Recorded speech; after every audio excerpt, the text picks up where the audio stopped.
ما دو چیز مبارک داریم و مقدس. یکی اماکن مقدسه که در دنیا فقط 3 جاست. خوب دقت بکنید.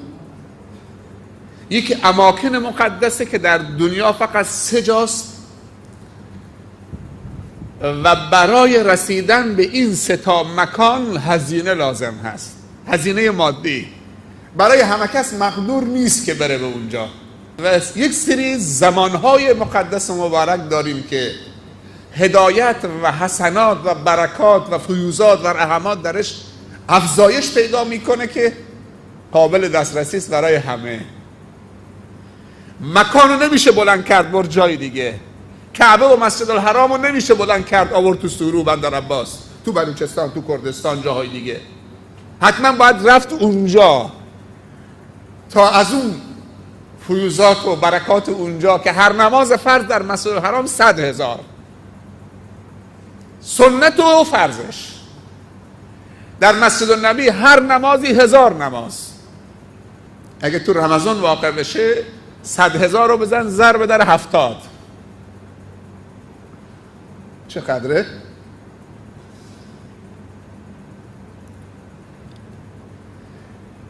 پس یک نماز در مسجد النبی 1000 تا، یک نماز در مسجد الحرام 100,000 تا، یک نماز در مسجد الاقصی 500 تا. اما اینو داشته باشید که مسجد الاقصی حرم نیست. ما خیلی وقتا میشنویم که میگن ثالث الحرمین شریفین، حرم نیست. این از اشتباههای شایع هست. حرم فقط حرمینه، حرم مکه و حرم مدینه. شهر مکه حرمه و شهر مدینه هم حرمه. اما مسجد الاقصی یکی از 3 تا مسجدی است که پیامبر صلی الله علیه و سلم تأکید کرده لا تشد الرحال الا الی 3 مساجد. حق نداریم قافله رو راه اندازی بکنیم، بار سفر را ببندیم برای زیارت مسجدی به قصد نماز خواندن درش مگر 3 تا مسجد فقط. یکی مسجد پیامبر صلی الله علیه وسلم و مسجد الحرام و مسجد الاقصی. پس برای رسیدن به این اماکن مقدسی که هدایت و برکت و رحمات و فیوزات خداوند و ثواب و حسنات درش افزایش پیدا میکنه باید هزینه کرد. یه نفر سوال بکنه هزینه شما چقدر بود برای رفتن؟ هر نفری 800,000 تومان، 21 روز. یه نماز فرض در مسجد الحرام میشه چقدر؟ 100,000. تو رمضان 100 بکن ضرب در 70. پولش در آمد یا نیامد؟ 800,000 تومان در آمد یا نیامد؟ 800,000 تومان تو پول یک نمازه. بعد تو اون نماز دیگه چه چیزای دیگه هست؟ بعد از نماز هم میتونید دعا بکنید، قبل از نماز هم میتونید 2 رکعت سنت قبلیه بخونید، 4 سلام. اگه بعدیه هم داره بعدیه‌اش هم میتونید بخونید. 800,000 تومان پوله. هتل 3 ستاره، 4 ستاره، 5 ستاره، فاصله تا حرم 10 دقیقه پیاده، سرویس شبانه روزی. سید عبدالباسط قطالی میگفت که خدا حفظش بکنه و همه علما، میگفت که نصیبمون شد همراه کاروان رفتیم روحانی کاروان تو رمضان. میگه سوال کردم از مسئول همین نظافت و شهرداری خود حرم مکه، مسجد الحرام، روزی چند تن زباله مسجد الحرام برای افطاری و روز رمضان در میبرید شما؟ میگه گفت 180 تن.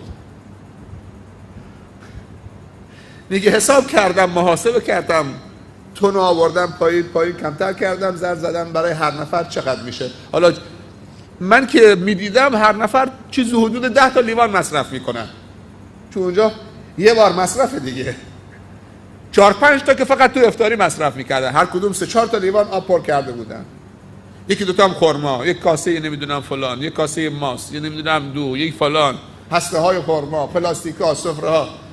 میگه به من گفت 180 تن. میگه حساب کردیم ضرب زدیم محاسبه کردیم چیز حدود 1,800,000 نفر در آمد.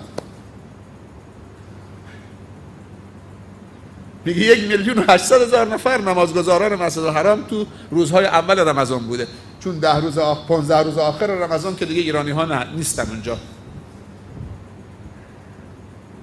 این سدیس وقتی میخونه، این شریم وقتی میخونه اللهم اصلح لنا ديننا الذي هو عصمة أمرنا وأصلح لنا دنيانا التي فيها معاشنا وأصلح لنا آخرتنا التي إليها معادنا واجعل الحياة زيادة لنا في كل خير والموت راحة لنا من كل شر.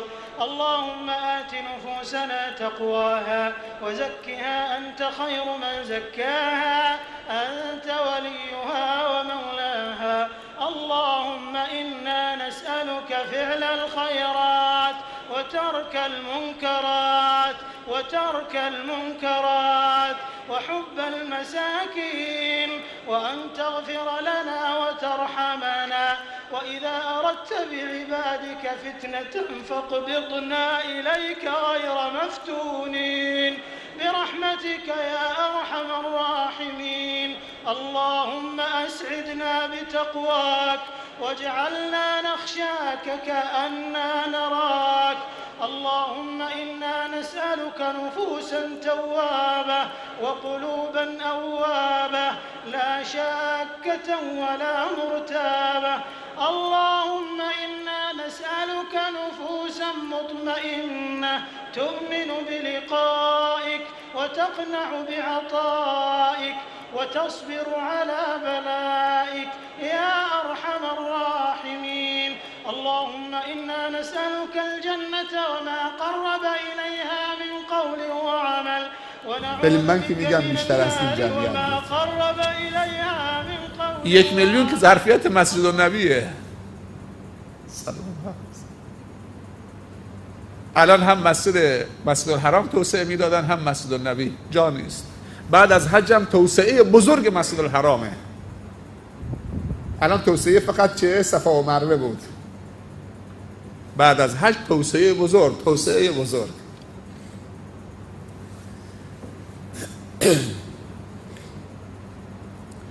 هنوز که کسی نیامده بود، 4 طبقه پر بود با پشت بوم، تو کوچه ها و محوطه و تو طبقات ساختمان های کنار حرم همه به صف ایستاده بودن. خسته نمی‌شدن. این که حالا 2 سلام بخونه بره بیرون، 4 سلام بخونه بره بیرون، 6 سلام بخونه بره بیرون. اگه یه روز دعا کمتر از نیم ساعت میخوند، امروز چی شده بود؟ چرا دعا کم خوند؟ نیم ساعت دعا خونده. در صورتی که نماز تراویح منطقه خودمون کل نماز تراویح بابت ربع ساعت قدیم میخوندن دیگه.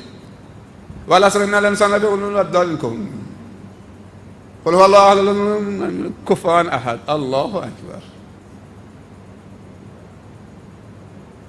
به مردم فشار نیارید. ملاها میگفتن به مردم فشار نیارید. ما باید بگیم مردم رو محروم نکنید.